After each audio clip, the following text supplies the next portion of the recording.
Everyone. Live from Silicon Valley, California. This is Success Sadhana. My name is JM, and I welcome you all to a program today where we'll discuss Reclaim Yourself, Discover the You That Was Never Lost. With our speaker today, Vaish, veteran Bhakti yogi, author, and former monk. There are around 14 members on Zoom, and we do have quite a few members on social media as well. Good afternoon, Vaish. Welcome back to another episode of Success Sadhana. Thank you so much, Jam, for that warm welcome.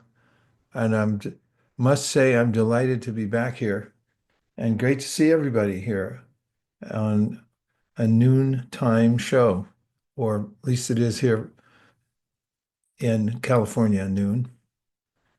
Everyone okay? Yes. Okay, good.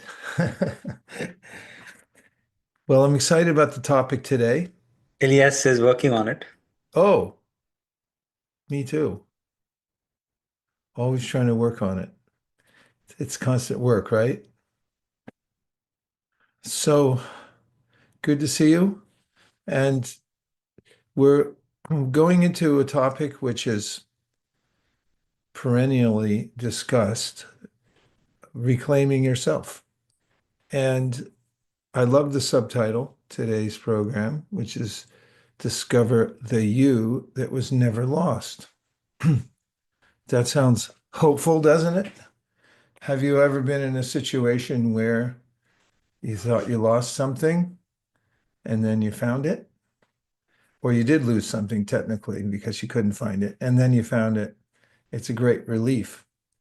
And one of the ancient wisdom literatures, the Srimad Bhagavatam, talks about the process of reclaiming or finding oneself after having lost oneself, and gives this analogy of a poor person who's lamenting his lot in life, that he doesn't have much and doesn't see much prospect. And once he met an interlocutor who notices that the person who's loitering, leaning on a tree, has something around his neck. And the passerby who has started a conversation with this forlorn person says, "Oh, by the way, what is that hanging around your neck?" To which the forlorn, lost person is somewhat surprised and then feels around his neck and remembers that there's a chain, but he doesn't remember what's on the chain. And then he pulls it out and realizes that there's a jewel, but not just any jewel. It's an invaluable jewel that was passed down to him. And it was from antiquity in his family, and it was worth a fortune, a king's fortune. And suddenly, having remembered that he had it, he changes his mood. And it doesn't take long, only the immediate recognition that it's there reassures him that everything's going to be all right, at least financially. And so this is given as an analogy for us, that we forget what's actually important, and it's the jewel of our own being. We're alive, and we've always been alive, and we always will be alive. Is a question that I entertained a lot when I was a child. If I'm here now, how can I not be here in the future?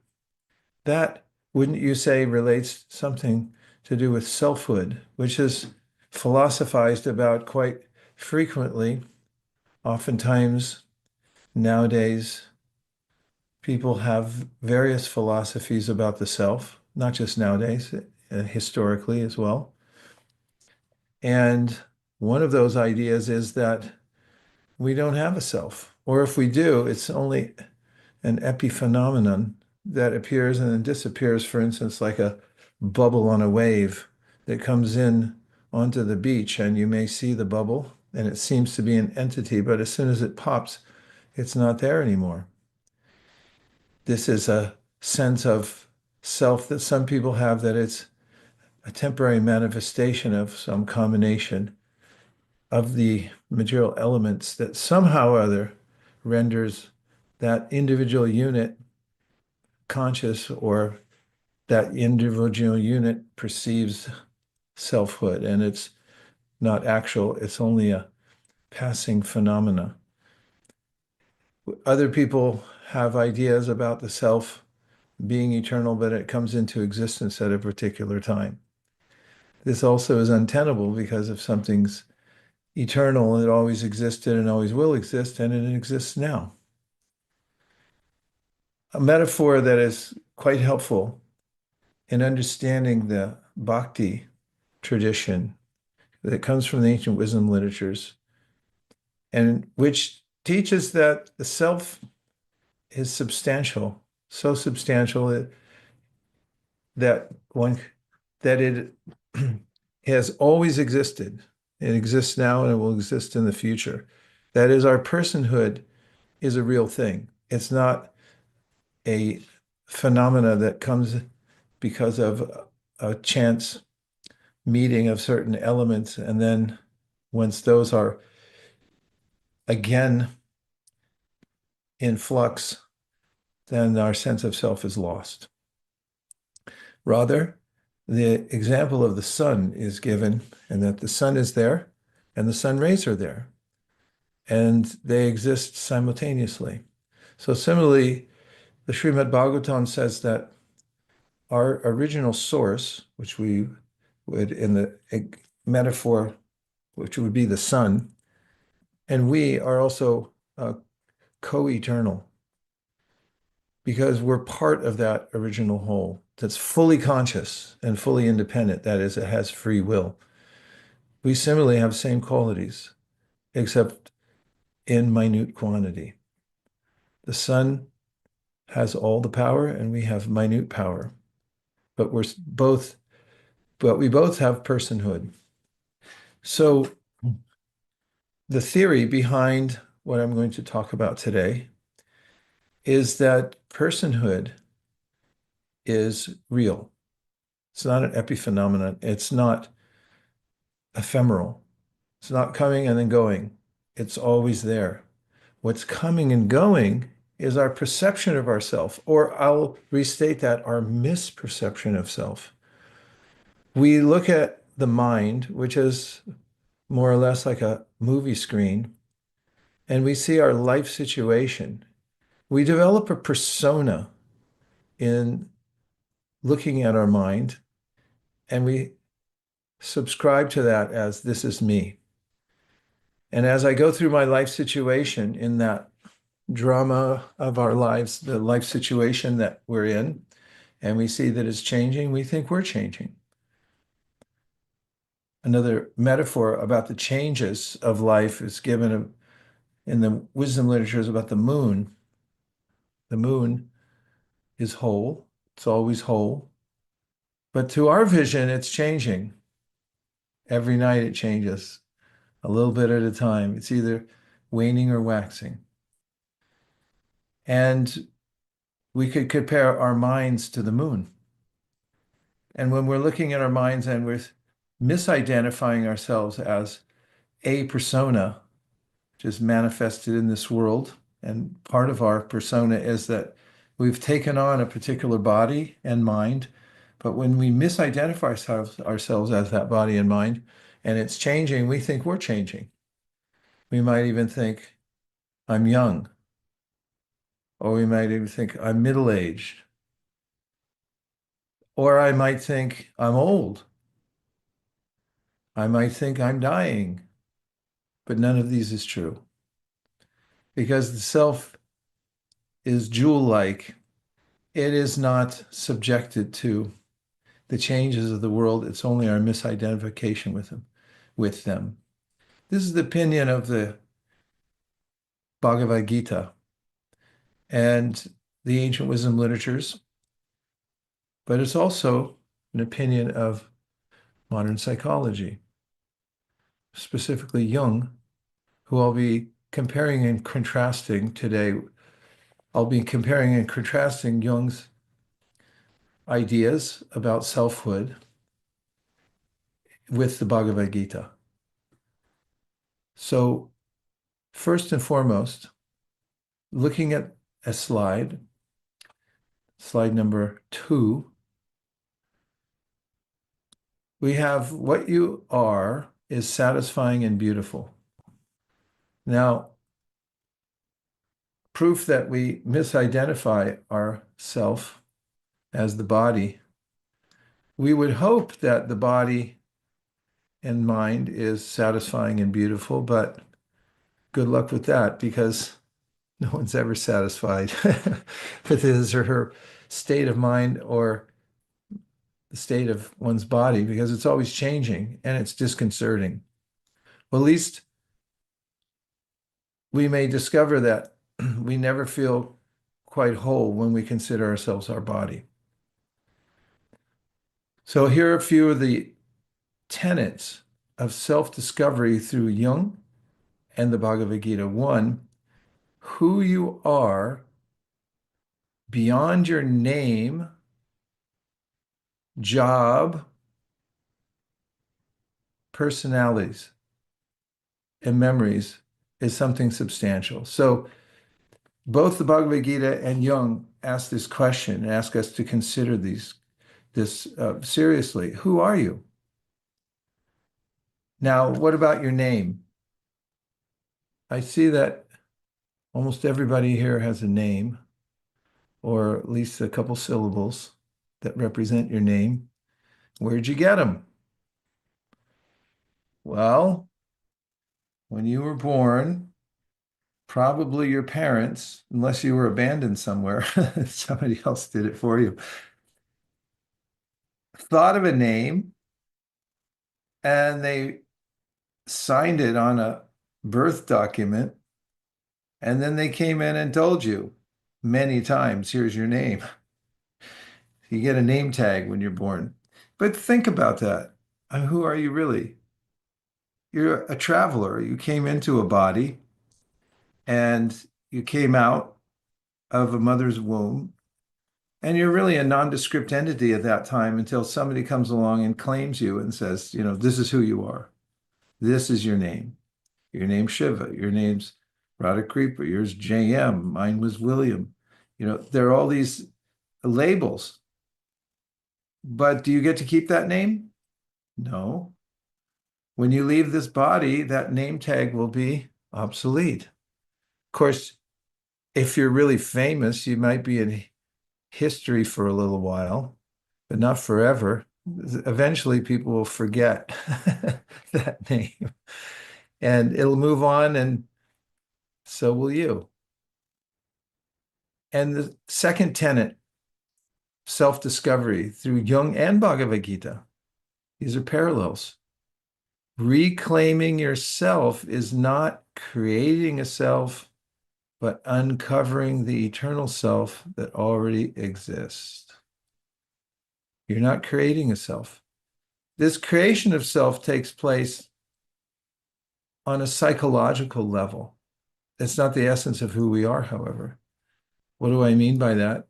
In sociological, psychological terms, we take on a persona in this world.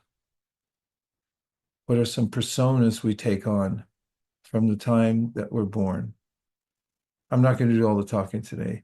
You all are going to help me out, I hope. Let's name 3, put them in the chat box, just to get warmed up. 3 personas that you take on just after you're born, besides the name tag thing that I already said. Son or daughter. You took 2. Okay, son or daughter, child, daughter, friend, student. Okay, good. Thank you very much, everybody. These are various designations that I'm a child, I'm an aunt, I'm a mentor, daughter, friend, student. And these are not absolutely stable, are they? Because friend, we may be a friend to somebody and then we may be an enemy. That could change. We may be a student and then we become the teacher. And we may be a daughter, but then later on we become a mother. You're a child. But in the Bhagavad-gītā, Krishna says, quoting the Sanskrit, Dehinosmin yatha dehe, komaranyavaramjara, tata dehan tarapraptir, tiras tatra namuyati. Self-realization occurs when someone becomes aware that all of these designations, starting with Komara, I'm a child, Yovanam, I'm a youth, Jara, I'm old, these are all temporary labels for a ever-changing body. And a person who is dhira, self-realized, isn't disturbed by these changes because he or she sees that, yeah, that's going on. That's a phenomena and a product of the material world of which I am not a part. Self is different from the body. Self is different from the mind. These are both claims made by Jung and by Krishna in the Bhagavad-gītā. And self-realization means what's beyond that, what's beyond the body. Metaphysical. This is a metaphysical process. And we're acquainted with metaphysical elements in our life. For instance, we have a sense of ethics, don't we? Say yes, hopefully. And there's a way in which measuring ethics, as you may measure the sound coming from my gardener outside as well. Measuring ethics is not something you can do with a physical tool. Can you go to, well, let me think of a place, Home Depot, my least favorite place on the earth. Not because I hate, I just don't like, can't get any help in there.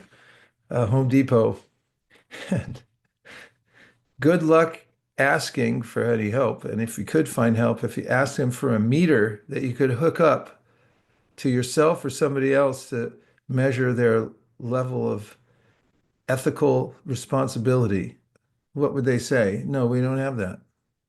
Or how about compassion? You get a little band that goes around your head or something like that, and it's a meter. It shows how much compassion you have. We know it's there, but you can't measure it materially. That's because it's metaphysical. It's beyond the physical realm. And this is one of the main teachings in the Bhagavad-gītā. It's the idea of understand your categories of energy. This is first grade, second grade. You know, when you have those little desks you got to cram into, you can't get, they're hard to get into. The desktop opens. This is primary education in the spiritual circle, which is to understand the categories of energy in the world. There are inferior and superior qualities of energy. It's not all one. It's not all one thing. There's a difference between the ever-changing material energy and consciousness. Consciousness is not subjected to the same rules that matter is because they're categorically different energies. And one who understands that is known to be spiritually aware. That's called tattva darshi. Tat means that category you can identify and point to. It's a demonstrative pronoun, the same as the word that in English, with it just add an H. It's the same word, but it comes from Sanskrit.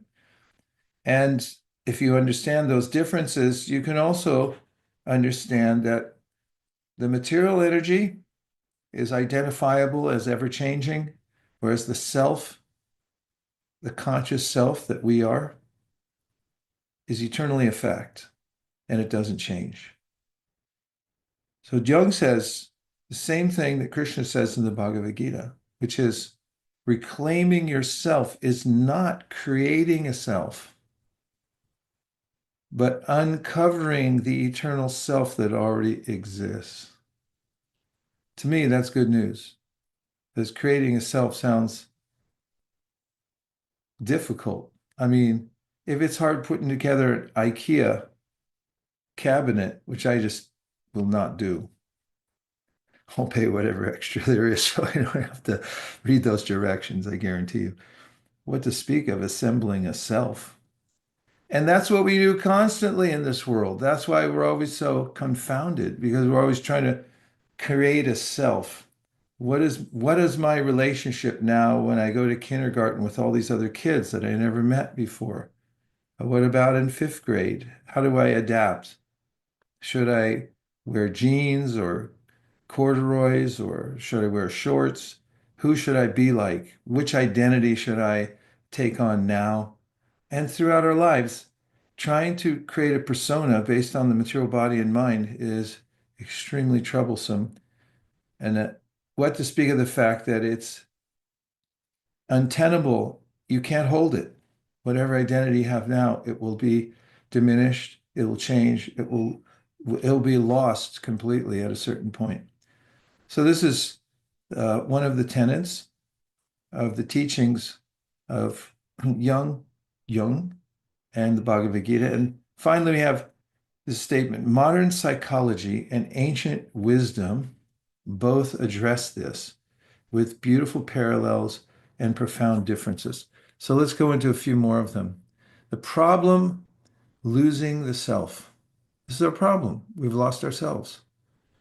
And the ancient Upanishads, this is called ātma-hā, death of the self. There is no death of the self, but we conceive that our self has died and we lose sense of our real self. And when we do that, we get into this trap. So Jung says we get trapped in personas, masks, he calls them, living for society's expectations. This is a sociological fact. Everyone is working very hard to put on the right mask in order to fit in. It's one of the deep needs of the human psyche. I have to fit in with everybody else. Therefore, I'll wear the appropriate mask at the appropriate time. Whether it's in relationship to the family or to the greater society, one has to play a certain role and assume a certain sort of mask. He also says the unconscious gets repressed, leading to alienation and neurosis. I'll read that again. Maybe it resonates. The unconscious gets repressed, leading to alienation and neurosis. And here's some from the Bhagavad-gītā. I'll give some summary comparison between what Jung said and what Bhagavad-gītā, Krishna says in Bhagavad-gītā. The soul, ātma, identifies with the temporary body and mind. This phenomena is called maya, which means it's a mistake. And it forgets its eternal divine nature. If you remember your eternal divine nature and you're aware of it, you don't have a problem. The problem comes when you forget it. Next, this leads to suffering and endless rebirth. This is called samsara. One thing leads to another. The world is accommodating our desires, and our misguided sense of self leads us to misguided desires, which are then accommodated by this material nature, which is very mechanical. And we end up moving from one temporary situation to another. And in each one of them, we're striving for something that cannot be achieved. We cannot find permanence in a temporary world. That's our problem. I already quoted from the Bhagavad-gītā about how the body's always changing. If you ask somebody, how old are you? If I ask somebody on this Zoom today, which I won't do, and you told me a number, I would say you are incorrect. And you might say, what are you talking about? You don't know me. It's like, well, I know you in the context of this conversation, that you're not your body. So if you told me you were 32, I would say you are incorrect because you are not 32. Your body is 32. And you are something beyond the body. You're a metaphysical entity. You're not part of the body. You're a passenger in the body. And if you made a similar categorical mistake by saying, I am my car, has anybody ever said that? Maybe not, but they said, you hit my car or you hit me. That's almost the same thing. That you're identifying yourself as a car. Okay, we have something here. It's Alicia? from Yeah. Erikazu says, I now my sense of humor sometimes is 12 years old. I know my sense of humor is sometimes 12 years Ah, old. ha, ha, ha. Pretty funny. Well, you could tell mine is probably 2 years less than that. Then in the Gita, Krishna also says this is illusory energy, illusory. Let me look that up for all of us. I know you know what it means, but I'm just looking it up because that's what I do. Illusory. Illusory, based on illusion, not real. And yeah, give me illusion. That's what I want. There's a way, somebody look it up. I want the etymology of illusion. And I don't want to take my eyes off the screen here. So there is a state that one can slip into, which is illusory. And in that state, it's very difficult to overcome that situation unless one has a methodology. It's necessary. Illusion, mockery, scorning, derision, active deception. Let's see where it comes from. Latin, a mocking, jesting, jeering irony from past participle stem of eludere, to mock at, literally to play with, from assimilated from in, at, upon, ludere, to play. That is like the play of the external energy, like shadows on the wall, and we think, oh, that's scary, but it's just shadows. We're creating it ourselves. So that's difficult to overcome. So that's why Jung goes into the study of psychology to figure out how to overcome the illusion. And Bhagavad-gītā, why was it spoken? Very specifically because Krishna's student, Arjuna, the great warrior, fell into illusion. And Krishna was dispelling that illusion. Fortunately, it was recorded. And that brings us to something I think that is encouraging. And that's the next slide, which is the path of reclaiming the self. What's your goal this year? Reclaim myself. That's the most important thing we could do, because once we've reclaimed the self, we don't have any more problems. So here's Carl Jung's individuation. This was his terminology for the process of reclaiming the self. He said, confront your unconscious mind. He called it shadow work. Very interesting shadow work. I'll go back to that in a second. He said, integrate all parts of your psyche and move towards wholeness beyond ego. And that in relationship with the Bhagavad-gītā would be called false ego, because ego literally just means self.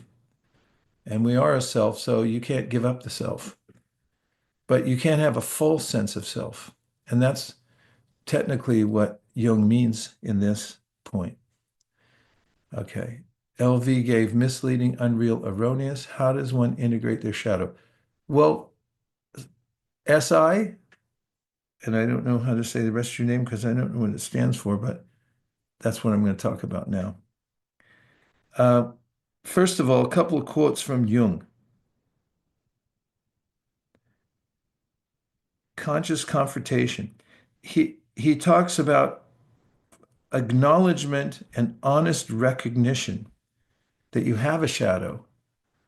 And that by that he means unconscious traits. For instance, there are impulses that we have, things we're predisposed to, maybe even lower impulses, and acknowledging them. So he says, unconscious traits you deny, suppress, or project to others. he says that the shadow often appears first through projection. When you strongly dislike or admire something in others, it often points to something unresolved within yourself. And get ready for his quote, because this sums it up as his means of dealing with that.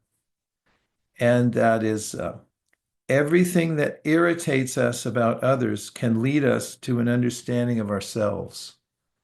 I like that a lot. There's a way in which when we don't like something about someone else, yeah, that's because it's in us. And then he talks about conscious confrontation and dialogue, that once you recognize the shadow material, and that is that you're being compelled to act in certain ways. You're not free to act. Your mind's telling you what to do. If you've ever found yourself stuck in a bad habit, you're being compelled by a force beyond your conscious awareness. That's an example of a shadow. And he says, this is my favorite quote, he says, that he makes here about this. By acceptance, he says, knowing your own darkness is the best method for dealing with the darkness of other people. And when you become aware of it and you admit it, it brings the light of conscious awareness to it. So how does that parallel with the Bhagavad-gītā? First of all, there's a discussion in the Bhagavad-gītā about conquering the restless mind. And what is that restlessness? These are impressions that we have in the mind. These are also called samskara. Samskara means impression. And we have them from our interaction with the illusory world. And not just from this life, because in the presentation of the Bhagavad-gītā, we're on a continuum. Yes, we came into hospital, somebody slapped a name tag on us, but that's not our first time. We've been through multiple lifetimes.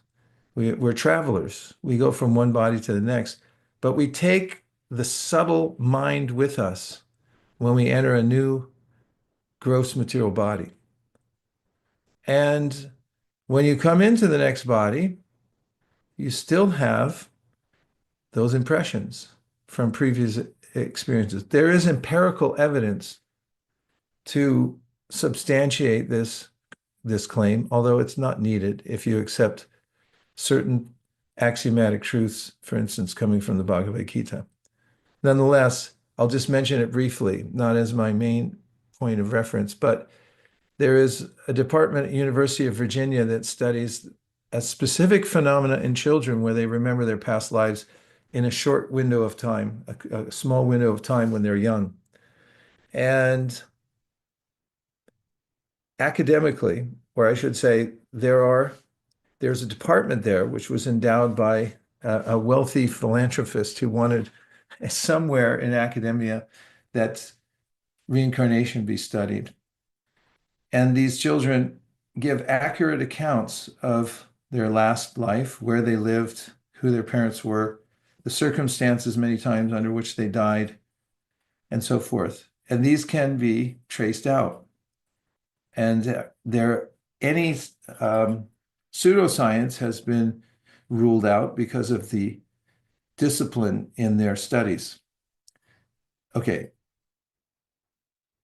Conquering the restless mind is part of the process, because if we subscribe to the ideas that our mind gives us, then we'll be constantly on the run. Next in Bhagavad-gītā, see the self as distinct from the body and mind. I've already mentioned that several times. Recognize the supersoul, the paramatma within, is one of the themes of Bhagavad-gītā. We're not alone. There's a higher source of knowledge and intelligence that comes from within. Many poets like Blake and thinkers from all disciplines have noticed that, and what to speak of cultures, have noticed that there's an intelligence in the universe. And it comes to us as if we're being guided by a higher authority. In Bhagavad-gītā, this is called the super self. And that giving oneself to Krishna means our original divine source and linking through the yoga, linking our consciousness with our source, with that super self. We can transcend the illusory world.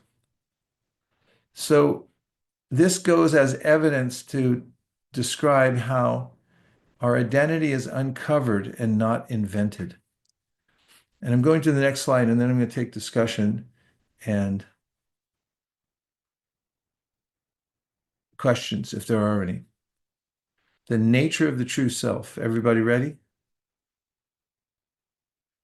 Okay, everyone I can see seems ready. All right. In Jungian terms, the self is the organizing totality beyond the ego. And that phrase beyond the ego is very much compatible with the idea of the Bhagavad-gītā, or in the sense that Jung means it, the false ego. Beyond our sense of, our erroneous sense of self in this world, there is an organizing intelligence. In the Gita, the Atma is eternal, full of knowledge and bliss. That's called Sat, Chit, Ananda. So Sat means eternality. Chit means knowledge. And Ananda means happiness. That's the nature of ourself. We are eternal parts of the Supreme Whole. And the Supreme Whole has this quality of Sat, Chit, Ananda. And we're identical in quality, just not in quantity. I see questions coming up. I'm coming right to them. And here's some contrasts. What would this discussion be without contrasting? Jung stops at wholeness of self-awareness, whereas the Gita points beyond not just knowing yourself, but knowing the Supreme Self, Krishna, and making a loving connection, which is actually the definition of yoga. Yoga means, it comes from the root word yuj, which means to connect. To reconnect our consciousness beyond our false sense of the body to the supreme whole, the supreme consciousness. And when that connection is made out of love and gratitude through the process we call bhakti yoga, then one experiences one's full potential in life. And you can do it even if you live in Silicon Valley, or let's have a shout out where everyone's from. Come on. Sacramento. Sacramento. Thank you, Nirali. We only have Palo Alto. We got some pretty fancy cities here on the list. Anyone else? No one wants to reveal where you're from. Okay. Oh, we have. There we go. San Ramon, Arizona. TT, welcome. Portland, SI, fantastic. Fremont, Baltimore. I love Baltimore. Phoenix, Portland, Sacramento, Folsom. Okay.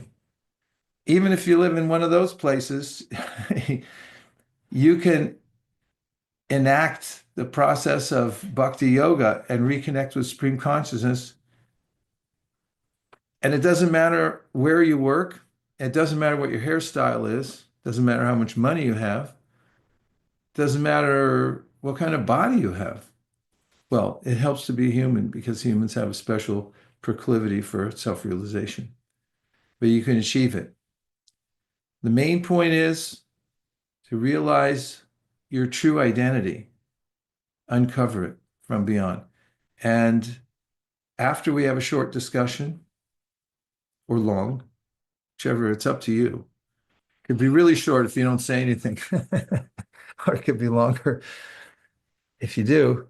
We'll go on to some obstacles to reclaiming yourself. You don't want to miss that. And I'll just say that an ultimatum, I'm not going to move on unless you cooperate with me and give some good questions and reflections. Are you ready? Okay. There are a few on the chat. Oh, Zila, go ahead. No, just giving verbal feedback ready. Yes, verbal feedback is very much wanted. Go for it. Oh, you guys are waiting on me? Like, I just am giving you verbal feedback, but I didn't have a specific comment. I put a few in the chat, but JM can read them Well, you if know, he wants, or verbal I can read feedback, them. that I proves guess. your selfhood. Otherwise, you're a conscious being. You wouldn't be able to Okay. give verbal feedback unless you were a person. So, well, I mean, I guess an AI robot could, but we could throw a few curveballs at you and see how you do. Okay, let's go to the chat box. And anybody else wants to speak up, be unceremonious. Just Yeah. start talking. You don't even have to. Then Yeah. I I will never allow put Zila my to go ahead and read. Yeah. yeah, that's what I was thinking too, JM. So as you were talking before, Vaish, I was wondering if you never read the ancient texts as he developed his philosophy. And then as you spoke about this self-realization, made me think of the Matrix. Yes, very much so. All except for the conclusion. A lot of these types of dramas that are created have uh, parallels, but then they veer off for lack of knowledge of a higher engagement. They usually end up with the same kinds of romantic ideas in the material world about how to be happy, and they loop back without a complete solution. But Matrix definitely resonates with this idea of an illusory world in the sense that we're fully convinced and we get fitted. In fact, in the Bhagavad-gītā, in the 15th chapter, Krishna talking about reincarnation he uses Rashotram Chakshu Sparshanam Cha Rasanam Granam Evacha Adishtayam Manas Chayam Vishayan Upasevate, that according to the consciousness in which you left your last life, you get fitted with a new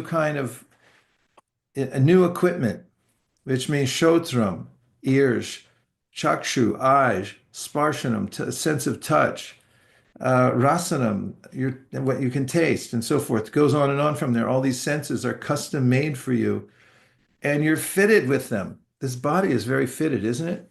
Try to feel it. Yeah, I'm fitted right in here. And everything moves like, move my hand. Okay, there it goes. Ring, ring, ring.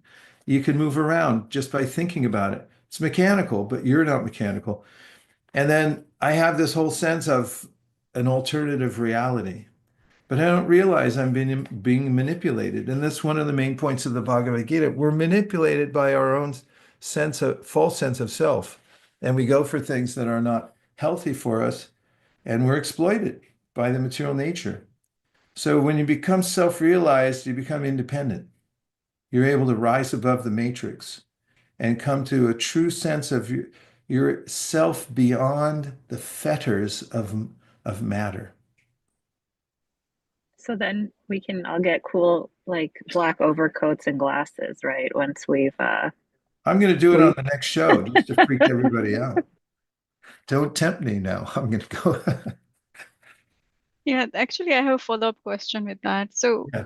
I feel like we keep trying. We feel sometimes connection, but we get disconnected. And like you said, this outside material world manipulates us, or at least plays with our mind, right? How, I mean, I feel like I get lost a lot more than found.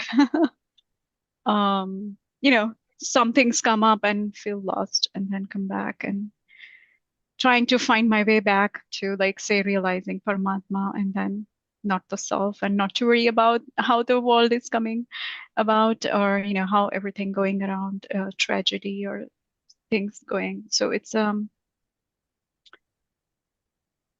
I feel the feeling of loss sometimes. It's Yeah. a bit.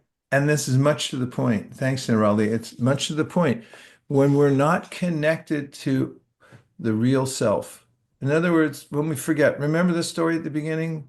The poor, forlorn person who forgot that he was rich. He had an invaluable jewel around his neck. We can forget that. We're surrounded by illusory energy right now. And unless we have a process, and I said that at the beginning also, you need a process to rise above the illusory sense of self. This is a fact. And when we don't do that, then we slip back into the illusory sense. So practice means that you have something regular to do that brings you into the reality of yourself. It uncovers the self and your connection with the super self. So that's why there's a practice called bhakti yoga. That's a way of life. And what can you do? everything can be connected. For instance, your work. You can work out of a sense of profit, or you can work out of a sense of service. And I'm talking in any realm. Mm. And one of the tenets of Bhagavad-gītā called karma yoga means your work can be motivated by polar opposite intentions. If you're working for yourself, you have to take the burden of the result, good or bad. And Mm. they're both burdens according to Bhagavad-gītā. But if you work for service, you're not claiming the result of your work. You're saying, I'm offering this to the Supreme. And then there are other aspects of what's called bhakti yoga. It's called Shravanam Kirtanam, Vishnu Smaranam, Pada Sevanam, Archanam Vandanam Dasyam, Sakyam Atma-nivedanam. Believe it or not, that was 9 different processes that you can act. And the first 2 are most important. They're called hearing and chanting. Mm. So to the degree that you're able to implement those in your daily life, to that degree, your internet connection is whole. You know, you hate it when you're talking on the phone and it's like, what? Can't hear, because the internet connection is not correct. You can't get a clear signal. So you have to have that in your life on a regular daily basis. And when that connection's strong, there is no sense of illusion, loneliness, being forlorn, because you know, oh, what I am is more important than what I have. What I am is more important than my life situation. It's not a mental construct, it's what is real. There's reality and there's illusion. And illusion means that which is always changing. So when we reorient ourselves and have a solid way of connecting to ourself, for instance, there's the hearing from these very authorized spiritual texts. And if you listen to them every day, before you start trying to move in the material world, then you're far less likely to be overcome and feel overwhelmed by the whole situation. Yes, yes, definitely that helps. But yeah, you're right. If it's not the routine part of you, then you get lost again. So thank you for that. Yes. That's right. Yeah, as soon as you get off, just don't get off the boat. Yeah. Never get off the boat. Thank you. Okay, yeah, thank you. Thanks, Nirali. What else? We have a few more questions. One of them is from SI stating, from Nicholas saying, is the self also the explanation of the ego? Ego means self, period. That's what the word means. Look it up, somebody, and put it on the screen. You can look at the etymology. It just means self. But I was making a distinction in describing this terminology, and really it is semantics. But the fact is, the Bhagavad-gītā's definition, the self is who we are. We are a self. We're a unit of consciousness, and we have selfhood. In other words, we exist as a personality beyond the body. When we misidentify ourselves as the physical or mental body, that is called false ego. It's a sense of self, but it's wrong. It's perverted.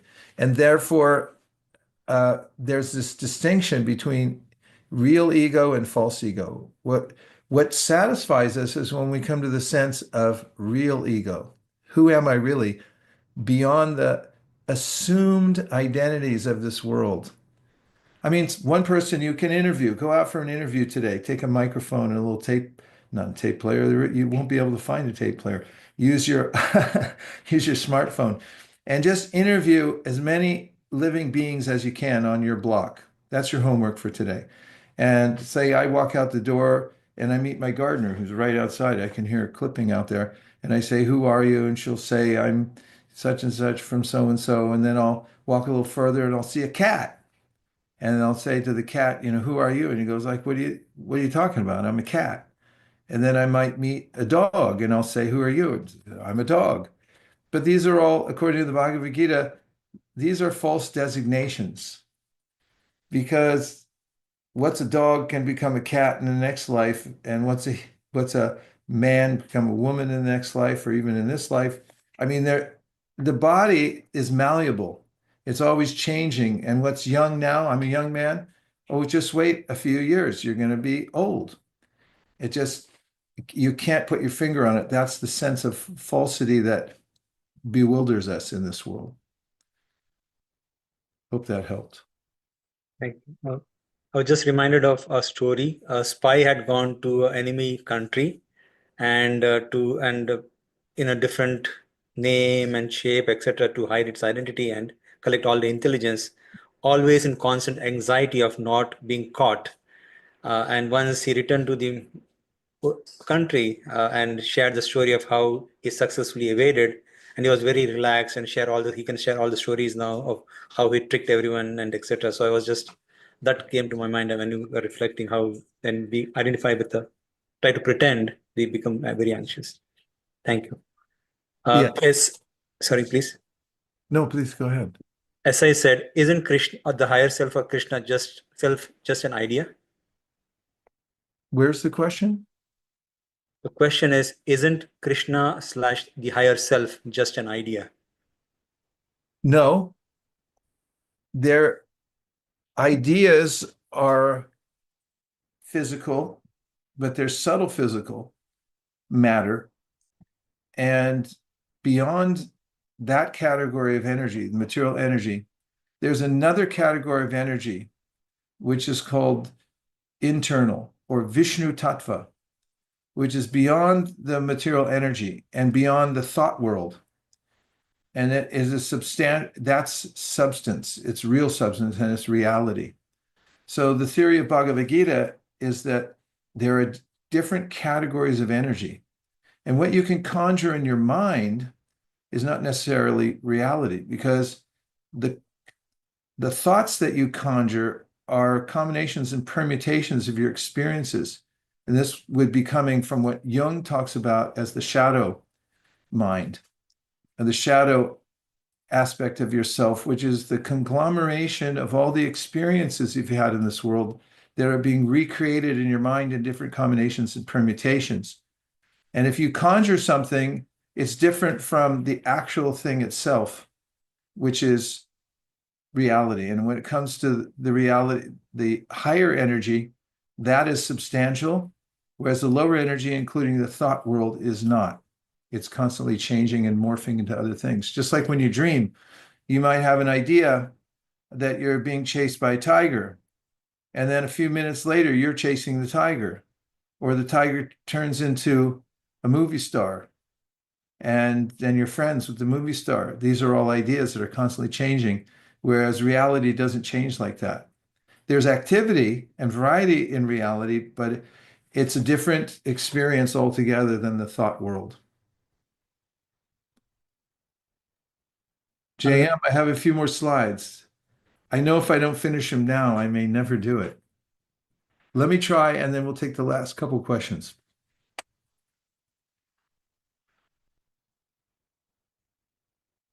So Jung talks about the obstacles to individuation, coming to a sense of one's real self. He said ego attachments. He mentions desires and fears and false identification with the material world. These are parallel with the Bhagavad-gītā. And solutions, inner discipline. What is that inner discipline? It's using your intelligence to distinguish between what is material and what is conscious energy. Two different categories of energy. When you're able to see the difference between both, and that inner discipline arises from spiritual knowledge and association with teachers who are on that level. That's the third one. And then the second one is humility and surrender. Surrender to the fact that you don't know everything. In fact, that's something we've been discussing with Professor Sloman of Brown University, who wrote the book, The Knowledge Illusion. And in that, he points out from he's a psychologist, that there's a way in which we assume we know many things, but we don't. And one of the tenets of Bhagavad-gītā is to accept a position of not knowing anything and being open to revelation, which comes readily by the inner disciplines, the association with spiritual knowledge.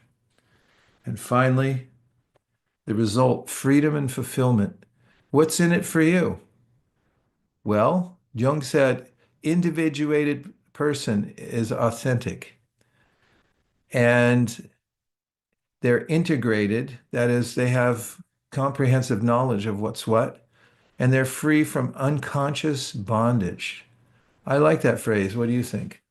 We don't even know we're bound, and we don't know why we're bound, even if we become aware of it, and it's hard to let go of. But a person who has done the inner work can come to that point of being free from unconscious bondage.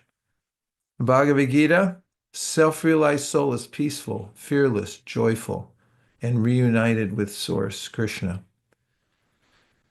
So, the conclusion, a call to reclaim yourself. After all, that is the title of this. Reclaim yourself. You are already eternal, pure, and connected to the Supreme. Reclaim yourself, not by inventing, but by realizing. And in the Gita, there's no possibility of happiness for one who is not self-realized, or Jung would say, individualized. And reclaim yourself and discover the joy and freedom of your eternal nature. I misspoke. It's not individualized, it's individuated. That's his coined word that he used to describe this phenomenon. Now we have 3 whole minutes left, everybody. Let's hear what responses, rejoinders, questions you might have. There's stuff still on the screen, no? Yes, there is. In case somebody wants to maybe just unmute and speak, please go ahead. Otherwise, I'll just read some of them from the chat. Clark has 2 questions. What do you call or label this moving energy that makes us who we are, not the body, because that's the illusionary self? Is that material energy? Who we are substantially, that is called consciousness. And it's called, in the Bhagavad-gītā, it's called superior energy. Para means superior, and prakriti means nature. So there's lower and higher nature in the Bhagavad-gītā. The lower nature is catalogs: earth, water, fire, air, ether, mind, intelligence, and ego, false ego. Those are the subtle and gross material elements, and it's called binna prakriti, or inferior nature. And then there's para prakriti, and that's you. You are categorically different from the aforementioned cataloged energies that I just read off, and that's you. And what is it? It's consciousness. Explore consciousness. Take a look at your own awareness and your own consciousness, and you'll notice that you're not your body. Why don't more people notice it? Because nobody has any time. Everyone's busy chasing after trying to get comfortable in the material world, or at least out of debt or fear or whatever it may be. We don't take time. When I was in Hong Kong recently, I took this tram skyway all the way up. I didn't even know where I was going. And I ended up in this little village where there's a gigantic Buddha sitting there, huge, like the size of a 7-story building. And I was standing looking up at him. And I was thinking, as I saw a plane flying by, I thought, well, somebody going in a plane, a lot of people going in a plane somewhere, trying to get somewhere. And there's the Buddha sitting there, just contemplating within. And why are millions of people coming to see him? Because they do. They come there on pilgrimage constantly. It's because he's onto something. It's called nigama. Go inside. Take the journey within. Find out what's really going on before you start trying to fix the external world, because it's not fixable. JM, that brought us to the top of the hour. I'm grateful for you for keeping the lights on and convening us on a regular basis. I've been missing being here. Just got back from London, where we had a retreat called RISE, R-I-S-E, and there were speakers from many different parts of the world who came there to explore these same subject matters, and it was altogether edifying. So I'm glad to be back here with all of you. This is my home away from home, right here in this Zoom call with all of you. Thank you very much, everybody. Hey, we need a ritual at the end. What do you say? Our friends high in the Himalayas, they greet each other and they say goodbye by putting their hands in the air and saying Hari Bol. Let's try it. Hari Bol. Haribol! Haribol. Thanks, everyone. And even though some Thank of you I couldn't Hari even see, Bol. at least I saw your names.